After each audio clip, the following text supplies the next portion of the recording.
हौसला रखो प्रफुल्ल, हम थोड़ी देर में पहुंचने वाले हैं। डॉक्टर साहब कितना टाइम लगेगा? और जल्दी पहुंच जाएंगे। हौसला रखो प्रफुल्ल, मैं तुम्हें कुछ नहीं होने दूंगी प्रफुल्ल। ये अपराधी लोग हैं ना, कुछ ही बहाने बनाते हैं। हार्ट अटैक हो गया ताकि बस कानूनी कार्रवाई ना। पता है ये मामला है वैसे भी हॉस्पिटल के मालिक का, डॉक्टर रंजीत के। डॉक्टर रंजीत ही है ना?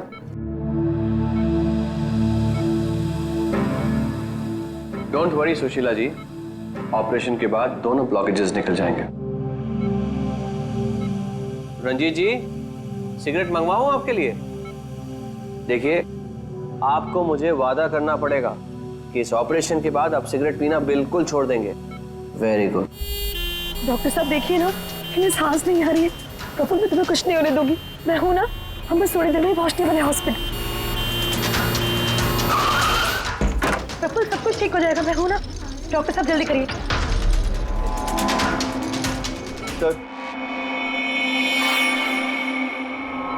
सर बाहर मीडिया वाले जाने को तैयार ही नहीं हो रहे। उनको लग रहा है ये सर्जरी, ये सब कुछ एक नाटक है। क्या? अच्छा तुम एक काम करो, पैथोलॉजी लैब असिस्टेंट संजीव से रंजीत जी की रिपोर्ट मंगवाओ। सर मैंने रिपोर्ट्स के लिए बोला हुआ है, बस वो आ ही रही है। देखिए आप लोग शांत हो जाइए। ये डॉक्टर कमलेश है और यही डॉक्टर रंजीत का ऑपरेशन करने वाले। डॉक्टर कमलेश, क्या ये हार्ट अटैक असली है या फिर इंक्वायरी से बचने का कोई नाटक? देखिए, मैंने डॉक्टर रंजीत को खुद चेक किया है। उनकी हालत बहुत ही नाजुक है। अगर उनका ऑपरेशन ऐन वक्त पे नहीं हुआ तो उनका बचना नामुमकिन।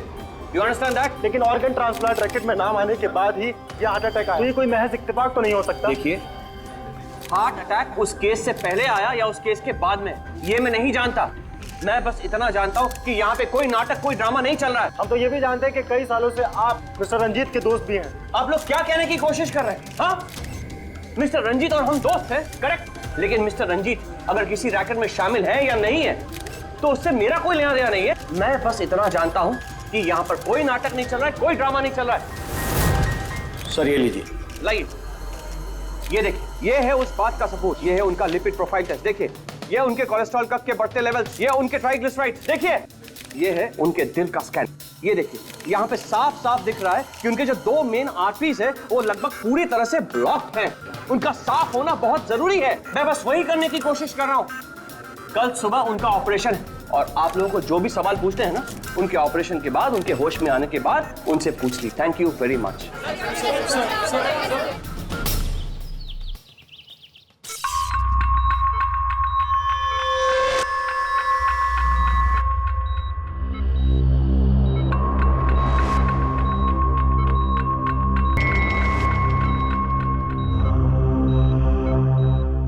Well done team, operation successful हुआ।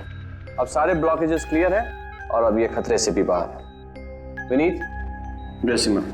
जी sir.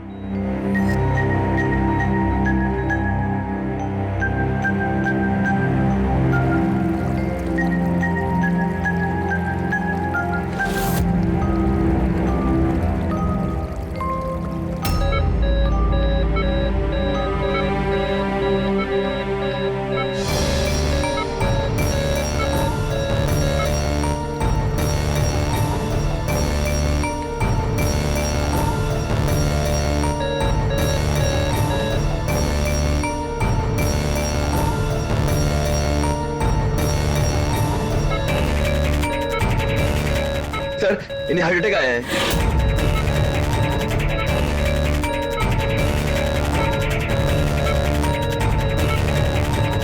Vineet, give him the injection right now.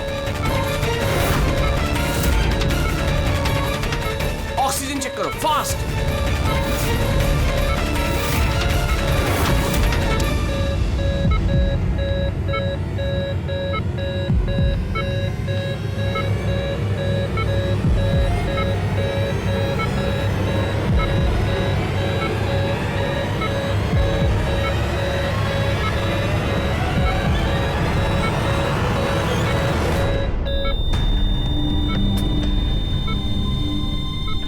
ये कैसे हो गया? हम इन्हें बचा ना पाए।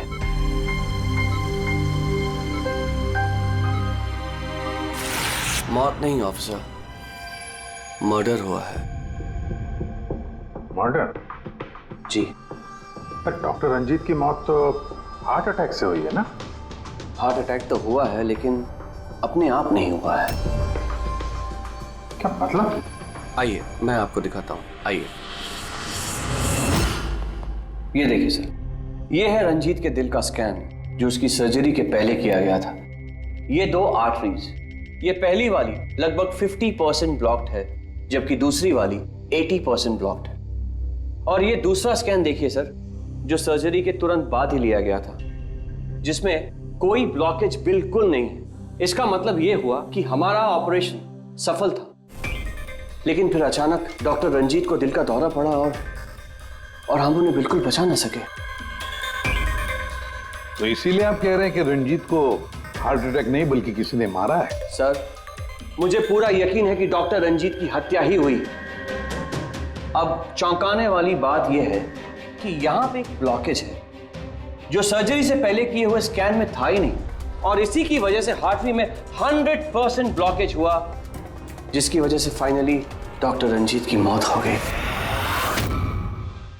हाँ मगर डॉक्टर साहब, कभी कभी सर्जरी के वक्त भी तो खून का थक्का आ जाता है, उसकी वजह से हार्ट अटैक आया होगा। होता है सर, लेकिन इतना बड़ा ब्लॉकेज यूं मिनटों में नहीं बनता, इसके लिए सालों लगते हैं सर। सुबह के 7 बजे जब हमने ये पहला स्कैन निकाला था तो इसमें कोई ब्लॉकेज बिल्कुल नहीं था सर। महज 15 से 20 मिनट के अंदर अंदर इतना बड़ा ब्लॉकेज कैसे बन सकता है सर, बताइए।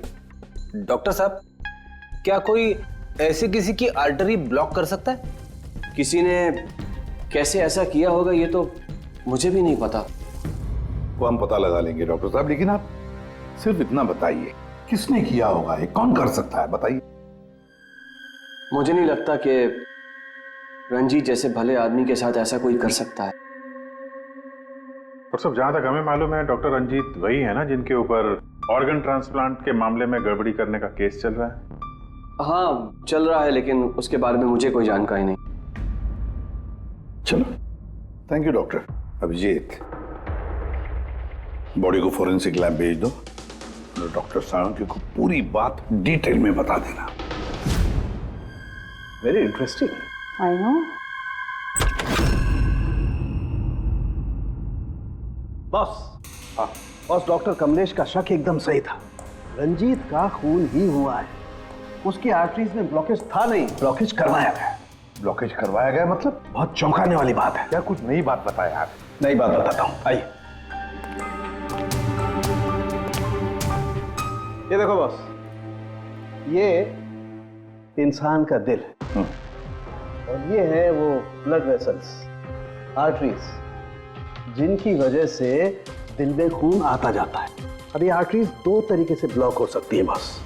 या तो खून में कोलेस्ट्रॉल की मात्रा ज्यादा हो जाए और आर्टरीज में प्लाक जमा हो जाए। ये देखो इसका क्रॉस सेक्शन, ये प्लाक इकट्ठा हो गया, प्लाक इकट्ठा हो गया है और आर्टरीज ब्लॉक हो गई। दूसरी वजह, किसी भी कारण से खून का थक्का जम जाए और आर्टरीज को ब्लॉक कर देना। अब इसकी सर्जरी में ये जो 2 ब्लॉकेजेस थे, ये तो सर्जरी के दौरान क्लियर हुए थे, ठीक है, लेकिन फिर भी इसकी मौत हुई हार्ट अटैक की वजह से ही हुई। और वो है ये तीसरा आर्टरी का ब्लॉक, जिसकी वजह से हार्ट अटैक हुआ। और इस ब्लॉक की कोई और ही वजह है बॉस। ब्लॉक की वजह कुछ और है मतलब? इसकी वजह है पॉलीएक्रिलेट पॉलीमर। Polyacrylate polymer? ये कोई खतरनाक केमिकल है क्या? नहीं फ्रेडी साहब, ये केमिकल तो ऑलमोस्ट हर घर में मौजूद होता है। मैं दिखाती हूँ आपको।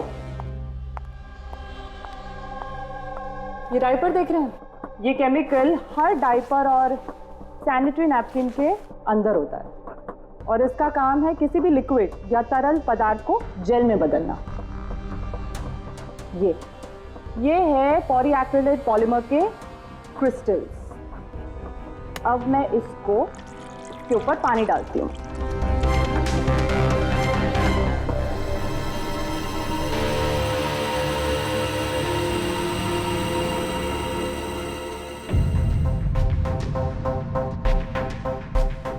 अरे ये तो जेल बन गया।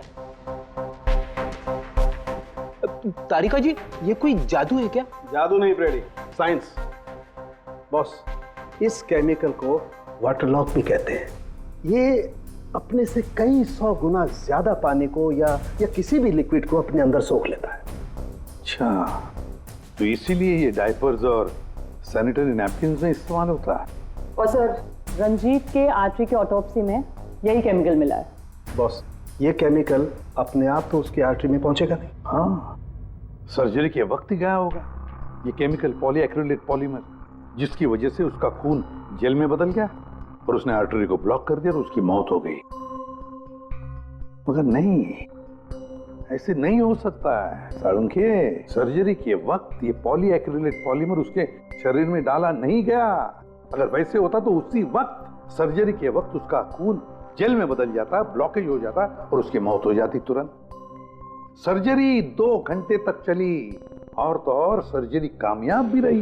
2 ब्लॉकेजेस थे, वो भी साफ हो गए, लेकिन ये तीसरा ब्लॉकेज बाद में आ गया। इसका मतलब है पॉलीएक्रिलेट पॉलीमर उसे बाद में दिया गया, सर्जरी के बाद में। और ये तो डॉक्टर कमलेश की टीम में से ही कोई दे सकता है। ऐसे किसी केमिकल का इस्तेमाल सर्जरी में तो नहीं होता सर। पता है हमें डॉक्टर साहब, ये पॉलीएक्रिलेट पॉलीमर सर्जरी में इस्तेमाल नहीं होता और इसीलिए हमें शक है कि किसी ने डॉक्टर रंजीत को जानबूझकर ये दिया है। और हमें शक है वो आप में से ही कोई एक है, आप में से ही कोई। ये आप क्या बोल रहे हैं सर?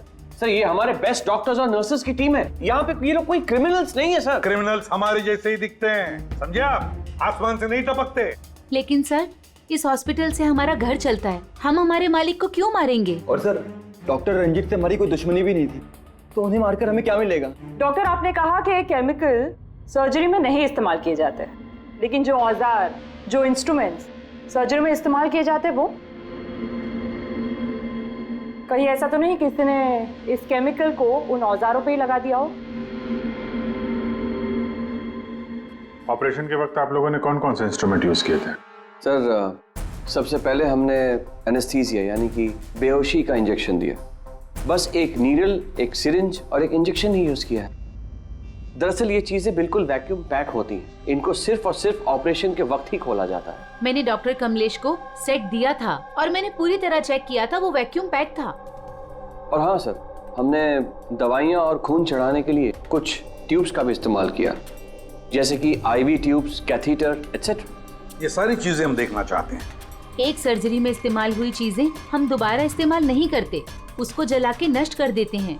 और वो सारी चीजें कल ही हमने भिजवा दी थी और अब तो सब ये कहाँ पर है ये सारी चीजें? कहाँ डिस्ट्रॉय करते हैं आप लोग? सर, इंसिनरेटर रूम में। इंसिनरेटर रूम में? फ्रेडी, तारिका, जाओ जाकर देखो जल्दी।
इसे जल्दी से बाहर निकालो, हम लोग सीढ़ी से। चलो निकालिए बाहर।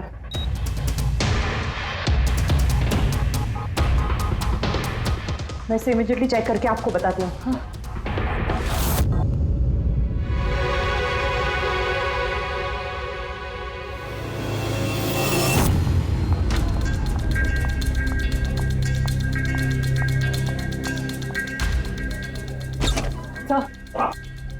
सर, एक IV ट्यूब, IV बैग और एक सेंट्रल लाइन में से मुझे पॉलीएक्रिलेट पॉलीमर के ट्रेसेस मिले हैं। क्या?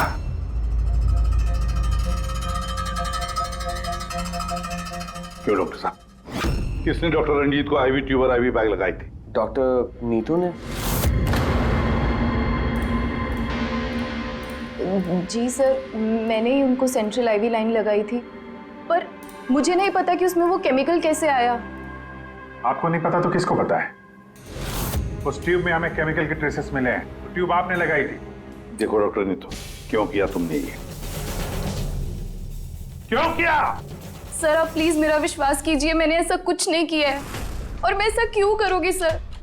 सर मैं एक गोल्ड मेडलिस्ट स्टूडेंट हूँ, डॉक्टर बनना मेरा सपना था और ये मेरी पहली जॉब है। रंजीत सर को मार के मुझे क्या मिलेगा सर? एसीपी सर, मैं आपसे हाथ जोड़कर विनती करता हूँ कि प्लीज आप हम में से किसी पे शक मत कीजिए। हम में से ऐसा कोई नहीं कर सकता। आप खुद ही सोचिए, अगर हम में से किसी ने भी ऐसा किया होता तो हम खुद आपको यहाँ क्यों बुलाते? बस वो केमिकल आईवी ट्यूब और आईवी बैग में से मिला है और वो डॉक्टर नीतू ने लगाया था। अगर डॉक्टर नीतू ने नहीं लगाया तो फिर और किसने लगाया? है कोई जवाब?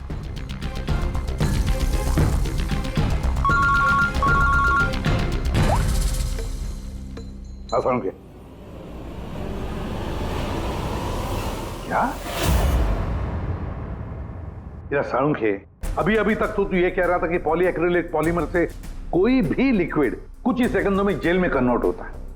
अब तू कह रहा है कि डॉक्टर रंजीत की सर्जरी से पहले उसे ये पॉलीमर दिया गया था। कैसे? ये कैसे हो सकता है? हाँ?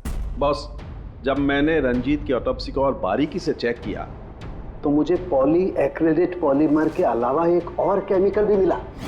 और एक केमिकल मिला? कौन सा? जेलेटिन। जेलेटिन तो घुल गया है लेकिन उसके ट्रेसेस अभी भी बाकी हैं बॉस। यार तू कहना क्या चाहता है? मुझे आश्चर्य इस बात का है कि जेलेटिन आखिर उसके खून में गया तो गया कैसे? जेलेटिन ये कैप्सूल का खोल जेलेटिन का बना होता है जिसमें दवाई भरी जाती है और ये कैप्सूल शरीर में तब तक नहीं घुलता है जब तक वो अपनी जरूरी जगह पर नहीं पहुंच जाए, क्योंकि इस जेलेटिन को घुलने में थोड़ा वक्त लगता है। ये जेलेटिन का कैप्सूल ये हमने पानी में डाला, अब इसे घुलने में थोड़ा वक्त लगेगा।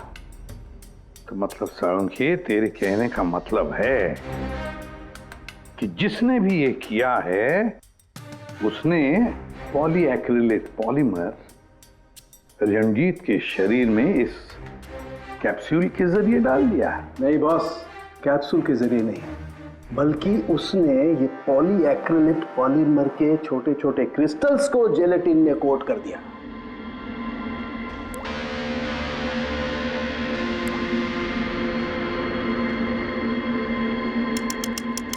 वो नहीं चाहता था कि ये केमिकल तब तक डिसॉल्व हो जब तक वो दिल में नहीं पहुंच जाए। उसे सब कुछ पता था, जेलेटिन के घुलने का वक्त, केमिकल के दिल तक पहुंचने का वक्त, सब कुछ जानता था वो। इसीलिए उसने बहुत होशियारी के साथ ये प्लान बनाया और कामयाब भी हो गया। इसीलिए आपको लग रहा है कि ये काम ऑपरेशन थिएटर में नहीं हुआ है? हाँ सर, तो हमारे कैलकुलेशन के हिसाब से ये केमिकल सुबह 4 से 5 बजे के बीच रंजीत के आईवी ट्यूब या सेंट्रल लाइन में डाला गया था, जबकि ऑपरेशन हुआ 7 बजे। फिर पता लगाते हैं सुबह 4 और 5 बजे के बीच कौन गया था डॉक्टर रंजीत के रूम में। सर उस वक्त मैं घर पे था। और आपकी टीम? सर सुबह 6 बजे से पहले हम में से कोई हॉस्पिटल नहीं आया और सुबह 6:30 बजे मेरी टीम सर्जरी के लिए रंजीत के वार्ड में गई। वैसे रंजीत ऑर्गन ट्रांसप्लांट के रैकेट में अपने फंसा था, तो जाहिर सी बात है कि उसके कुछ दुश्मन भी होंगे।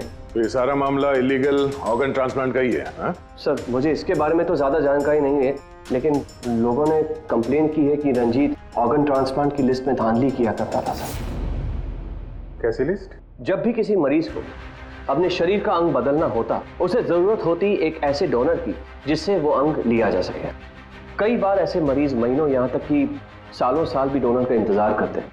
ऐसे मरीजों की एक लिस्ट होती है और जैसे ही डोनर मिल जाता है उस लिस्ट के हिसाब से पहले और बाद में उन्हें वो अंग दे दिया जाता है। लेकिन लोगों की ये कंप्लेन रही है कि डॉक्टर रंजीत ज़रूरतमंद मरीजों को वो अंग न देकर अमीर और पैसे वाले मरीजों को भारी कीमत पर वो अंग बेच दिया करते थे। लेकिन इससे पहले कि इस केस का कोई भी निष्कर्ष निकल था, किसी ने डॉक्टर रंजीत को ही मार दिया।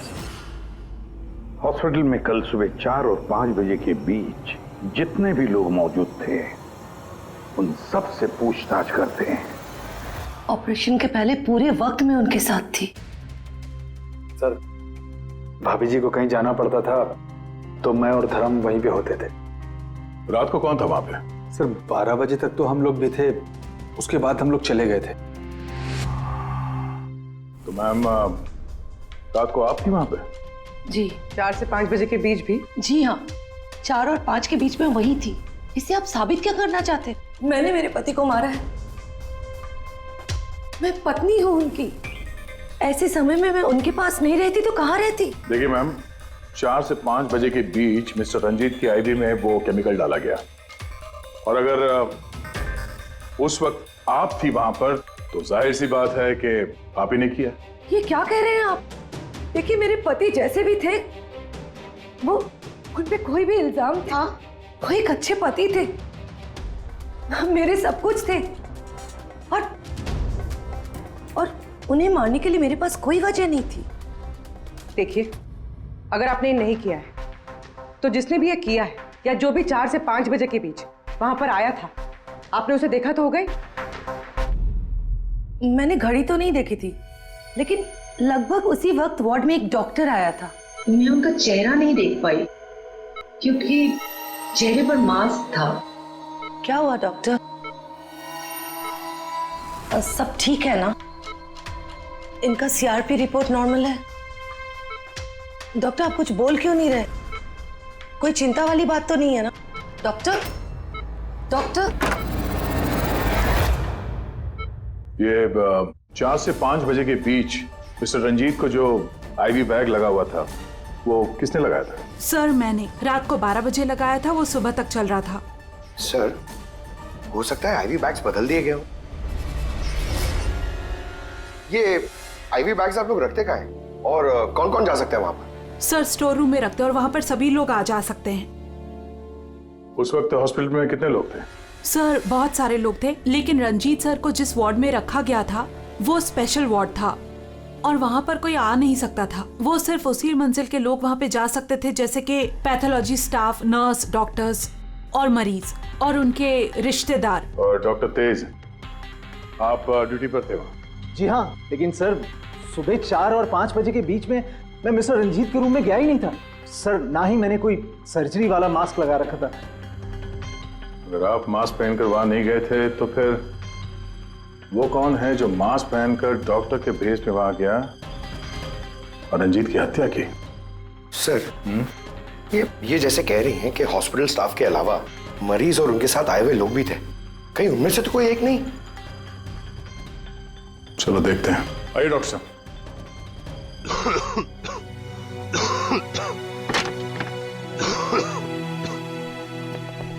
सर, इस वार्ड में वो मरीज हैं जो कल भी एडमिट थे।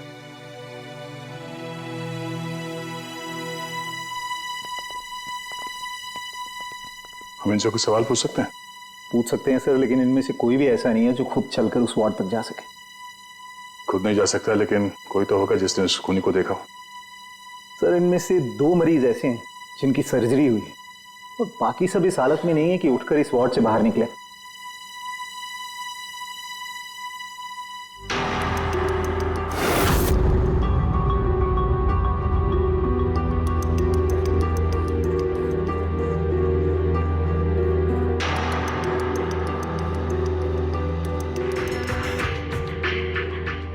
बस इतने ही मरीज हैं, इनके अलावा कोई और? मतलब कोई ऐसा जो कल यहाँ पर था मगर अभी नहीं है? हाँ सर, एक आदमी था जो मिस्टर रंजीत की सर्जरी से एक रात पहले आया। उसे सीने में दर्द की प्रॉब्लम थी। हम लोगों ने सारे टेस्ट किए, लेकिन सारी रिपोर्ट नॉर्मल आई सर। हौसला रखो प्रफुल्ल, सब कुछ ठीक हो जाएगा। मर गया। डॉक्टर साहब अभी आते ही होंगे। बुलाओ डॉक्टर। हौसला रखो ना, हौसला रखो। डॉक्टर साहब देखिए ना, इतना दर्द हो रहा है। डॉक्टर, मैं चेक कर लेता हूँ। बहुत दर्द है डॉक्टर। देखिए, ईसीजी, एंजियोग्राम सब नॉर्मल है। मुझे नहीं लगता इन्हें कोई हार्ट की प्रॉब्लम है। मुझे लगता है इन्हें गैस की प्रॉब्लम है। मैं कुछ दवाइयाँ लिख देता हूँ, आप इन्हें घर ले जा सकते हैं। घर? नहीं डॉक्टर साहब, मैं कोई रिस्क नहीं लेना चाहती। आप कम से कम रात भर तो इन्हें यहाँ रहने दीजिए ना। देखिए, मुझे नहीं लगता इसकी जरूरत है, लेकिन अगर आप फिर भी कहती हैं, नर्स इन्हें एडमिट कर दीजिए। Don't worry, he will be okay. ये प्रफुल्ल हॉस्पिटल से डिस्चार्ज कब हुआ? सर, यही कोई 9:30-10 बजे। 9:30-10 बजे? पंकज, इस प्रफुल्ल के बारे में पता करो और यहाँ हॉस्पिटल में उसने जो एड्रेस और नंबर दिया है उसे क्रॉस चेक करो।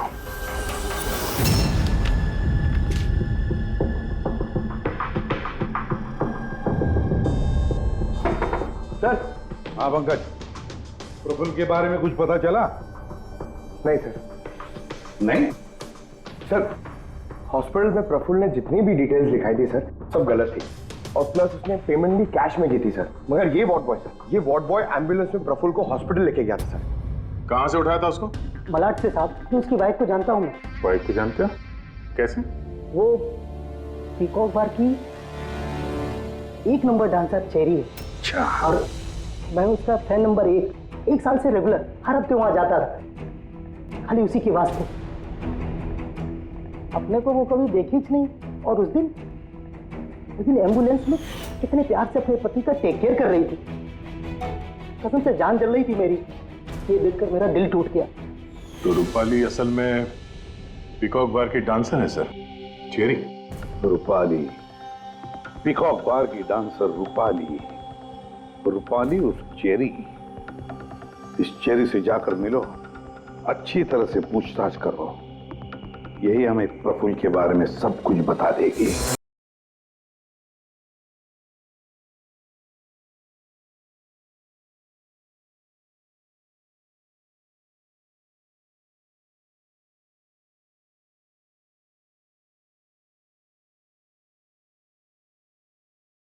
साहब, अपनी चेरी आज तो खुश दिख रही है। चेरी को छोड़, वो आदमी कहाँ है?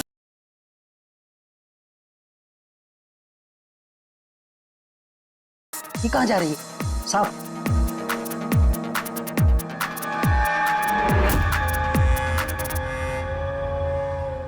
साहब, यही है चेरी का मर्द। ये है?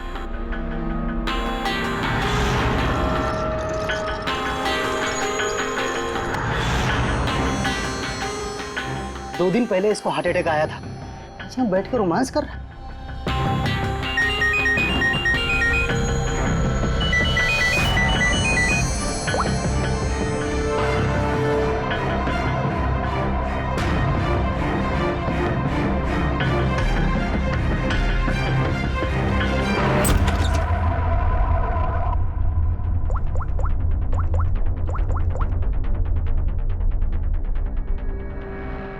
देख, मैंने काम पूरा किया ना बॉस, तो पूरा पैसा ही बनता है। सुन सुन सुन सुन, तूने कहा उसको मार डाल, मैंने मार दिया। अभी कैसे किया, क्या किया, ये सब में घुसने का नहीं है।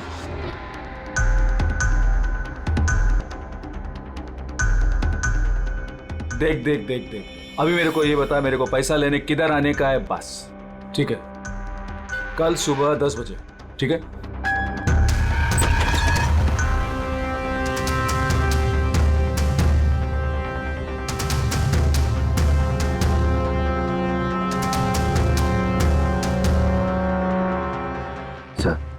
इसने मान लिया कि खून इसी ने किया है सर। अपने बॉस से फोन पे बात कर रहा था कुछ पैसे की लेन देन के लिए, और कल सुबह उससे मिलने वाला है सर। अभी पकड़ लिया इसे? नहीं नहीं, अभी नहीं। ये अपने बॉस से मिलेगा और हम लोग भी मिल लेंगे इसके बॉस से। पता तो चले असली खिलाड़ी कौन है।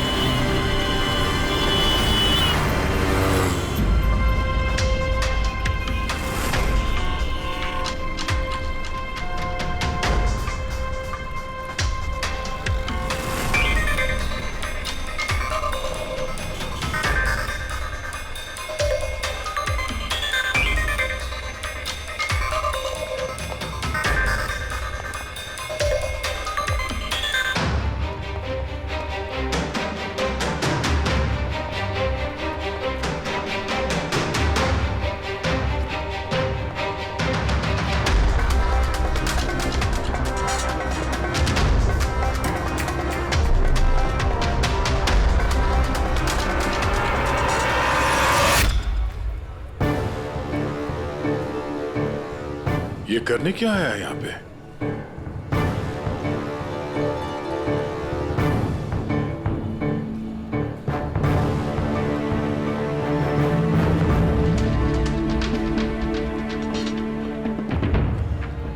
यहाँ क्या कर रहा था?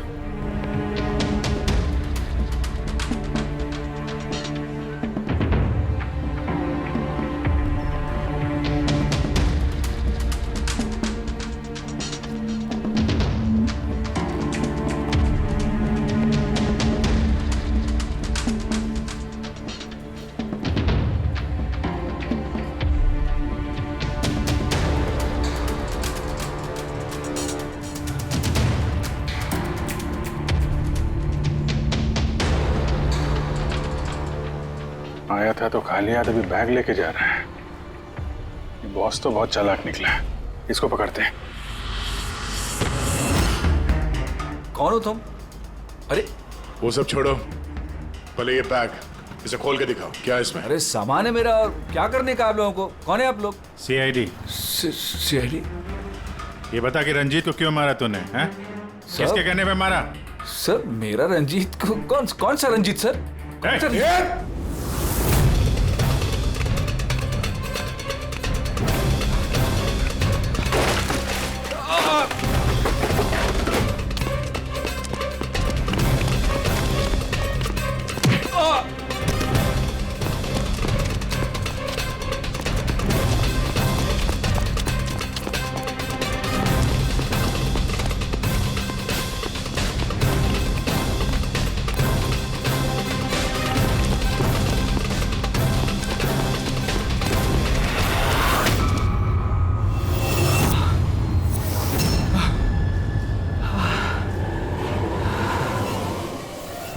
सर मैंने कुछ नहीं किया सर मैंने कुछ नहीं किया सर। नहीं, फोन पे तो अपना गुनाह कबूल कर चुके हो, अब जरा हमें भी बता दो। सर मैंने कोई गुनाह नहीं किया सर फोन पे सर झूठ बोला था सर, मैंने फोन पे सच बोल रहा हूँ सर। पहले झूठ बोल रहे थे कि अब झूठ बोल रहे हो? सर अभी मैं बिल्कुल सच बोल रहा हूँ आपके सामने सर मैंने कुछ नहीं किया सर, कुछ नहीं किया सर। तो वो झूठा हार्ट अटैक का बहाना करके हॉस्पिटल में भर्ती क्यों हुआ था? सर मैं उधर जमा जरूर हुआ था सर, उसको मारने के लिए जमा हुआ था सर, लेकिन सर वो मेरे मारने से पहले ही मर गया सर। मर गया? हमें अच्छी तरीके से पता है कि रंजीत के खून में वो जिलेटिन कोटेड केमिकल तुमने मिलाया था, पॉलीएक्रिलेट पॉलीमर। क्या साहब, क्या बोला साहब?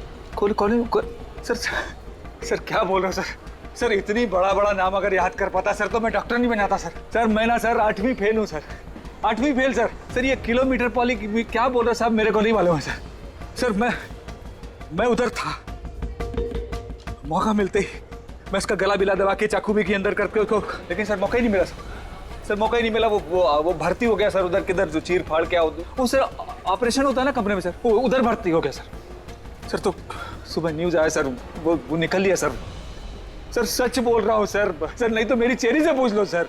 अच्छा, तो फिर ये इतने सारे पैसे और वो फोन कॉल? सर मेरे को एक आदमी ने फोन करके कहा वो मेरे को पैसा देगा, आधा काम होने से पहले पैसा देगा और आधा काम होने के बाद सर लेकिन वो मेरे मारने से पहले ही सर खुद ही मर गया सर वो, तो मेरे को लगा सर काय को अपना नुकसान करूं मैं सर, मैंने पार्टी को झूठ बोला सर। झूठ? हाँ, हॉस्पिटल में 4 से 5 बजे के बीच रंजीत के कमरे में तुम ही गए थे ना डॉक्टर के भेस में? सर गया था सर पूरी रात लोगों का आना जाना चालू था सर उधर, सुबह 4-5 बजे सर थोड़ा शांति माहौल हुआ सर, तो मैं डॉक्टर का वो इधर लगाते सर मास्क और कोट बीट पहन के सर गया सर, मैं जैसे ही इसको मारने वाला था ना उधर आंटी चक गई सर। क्या बात है डॉक्टर? मेरे को असली का डॉक्टर समझे, मेरे से सवाल जवाब करने लगा, मैं डर गया सर, मैं क्या जवाब देता सर उसको, तो मैं वहां से भाग गया, सच बोल रहा हूँ सर मैं भाग गया वहां से। वो कॉन्ट्रैक्ट किसने दिया था तुझे? सर मेरे को उसका नाम पता नहीं मालूम है सर, कोई क्या सर प्राइवेट नंबर कुछ सर ऐसा किसी से फोन करता है सर, वो पहले भी उसने यही ऐसे ही पैसा दिया था सर, और ये वाला भी सर ऐसे ही जो सर सच बोल रहा हूँ सर सच बोल रहा हूँ सर आप लोगों ने मुझे यहाँ पे क्यों बुलाया सर? प्रफुल्ल को जानते हो? प्रफुल्ल? कौन प्रफुल्ल? प्रफुल्ल? अरे हाँ, तुम तो उसे जानते नहीं, तुमने उसे कभी देखा भी नहीं, तुमने तो सिर्फ उसके साथ फोन पर ही बात की। आप लोग क्या करें, मुझे कुछ समझ में नहीं आ रहा है सर। कोई बात नहीं, हम याद दिलाते हैं।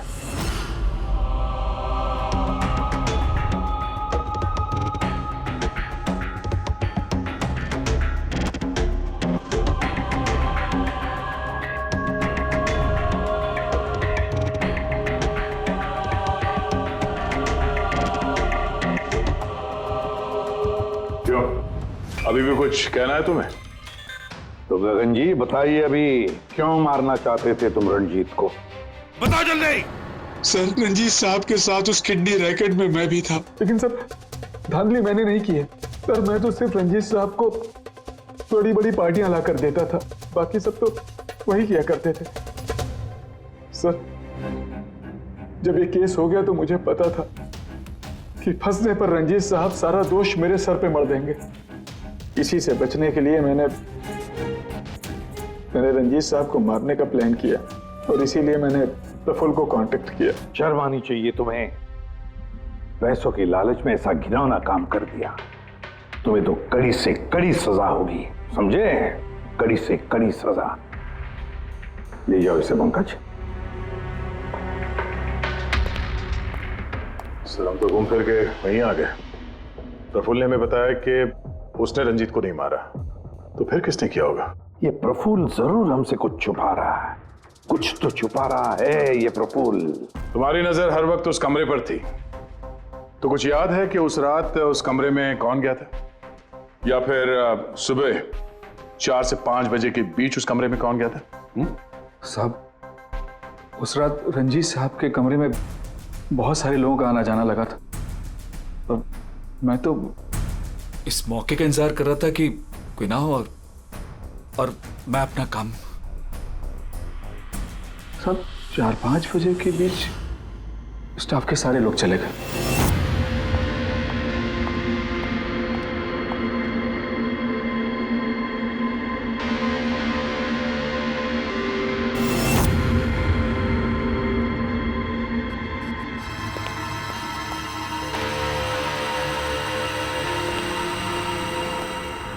मतलब दया, अभिजीत, खूनी वही है।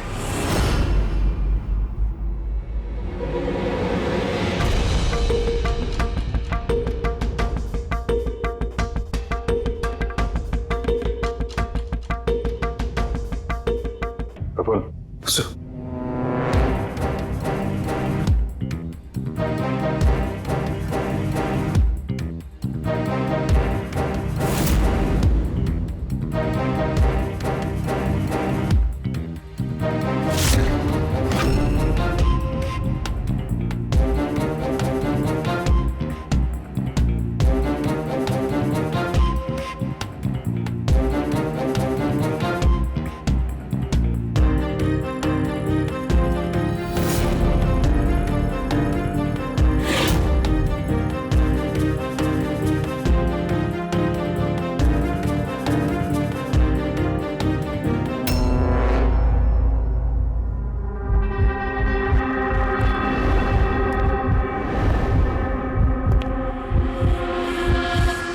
Pathology lab assistant Sanjeev.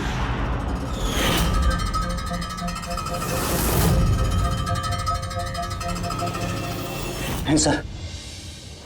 चलो। नहीं।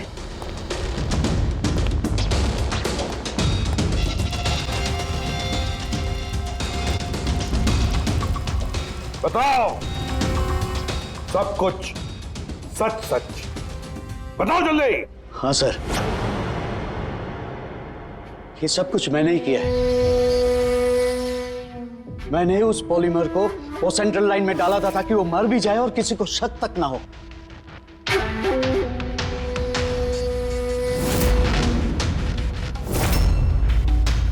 मैं तो चाहता था सर कि वो ऑपरेशन के दौरान ही मर जाए, लेकिन वो बाद में मरा है? तो क्यों मारा तुमने डॉक्टर रंजीत को? ऐसी क्या दुश्मनी थी तुम्हारी डॉक्टर रंजीत के साथ? उसने मेरी जिंदगी मुझसे छीन ली थी सर। उसने मेरी बेटी को मार डाला था सर। बेटी को मार डाला था। क्या बकवास कर रहे हो? रंजीत कभी किसी का खून नहीं कर सकते। ऐसा मुझे भी लगा था। मैंने 15 साल इस अस्पताल में ईमानदारी से सेवा की और अचानक एक दिन मुझे पता चलता है कि मेरी बेटी का बॉडी ऑर्गन फेल हो गया है। उसकी जिंदगी के लिए नया बॉडी ऑर्गन का मिलना बहुत जरूरी था सर, और वो मिला भी। एक डोनर मिला सर, और कुछ ही दिनों में उससे नया बॉडी ऑर्गन डालने वाले थे। उसे नई जिंदगी मिलने वाली थी सर, नई जिंदगी। मैं खुशी से पागल था सर, खुशी से पागल हो गया था। सारी तैयारियां हो चुकी थी इसी अस्पताल में सर। ऑपरेशन भी होने वाला था, लेकिन मुझसे और इंतजार करने को कहा गया। वो नन्ही सी जान थी, कब तक इंतजार करती सर? वो तो चली गई, मुझे छोड़ के चली गई सर। फिर मैंने एक दिन ऑफिस में उसका केस पेपर देखा सर।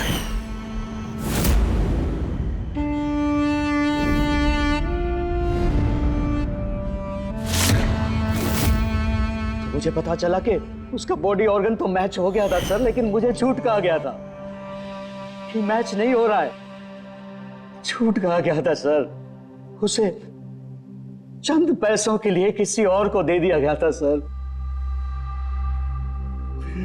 सिर्फ अच्छे पैसों के लिए, कुछ ज्यादा पैसों के लिए मेरी बेटी मुझसे चली गई सर, मुझे छोड़कर चली गई।